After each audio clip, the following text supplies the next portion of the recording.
So today is my dad's birthday. He died when I was like 26. I'm thinking a lot about what it means to be a dad, what it means to be a good dad. I got boys and they never got to meet him. And he was my favorite man. I look for him in them, like I look for expressions or like their personality, like different traits. And I'm gonna read what I wrote for his eulogy. I'm gonna read it. I found it today.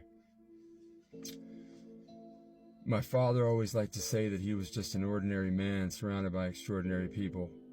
No offense to any of us here today, but I always thought he had it backwards. As a husband, a father, a friend, an educator, and a community member, my father was one of the great ones, and he will be deeply missed.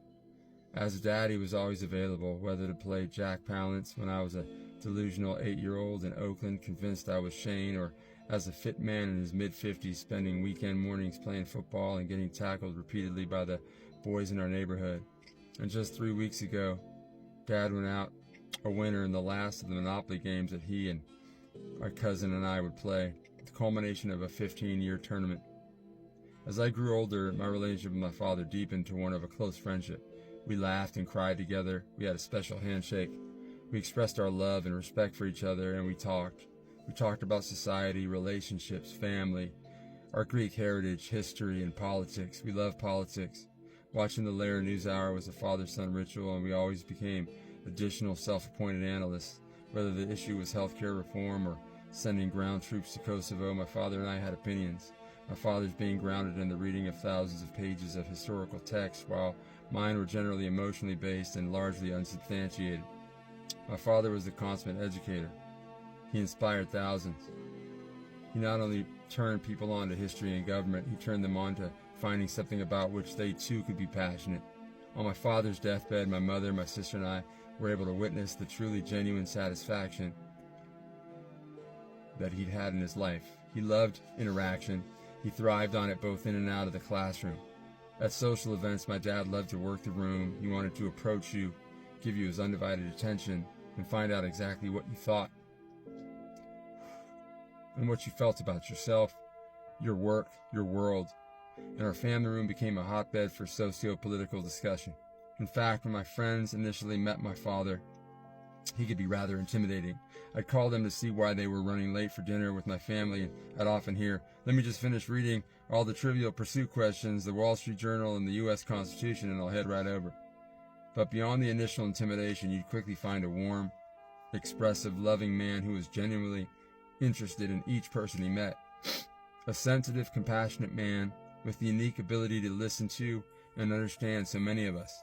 His greatest passion of all, however, and if you knew anything at all, you knew this, was his beloved wife. My mother gave of herself completely during my father's 4.5-year battle with lymphoma. She defined love, true love, with more sacrifice, more clarity than I will ever be a witness to again. She and my father reflected the best in each other, and even through the chemotherapy, the full body radiation, and bone marrow transplant, they remained romantic, thoughtful, and affectionate, continuing their beautiful journey which ultimately lasted 33 years. During the most difficult challenge he would ever face, his faith in God, in his family, and in his wonderful friends only grew more powerful. He defined both courage and grace. He cried tears of joy for having lived such a blessed life.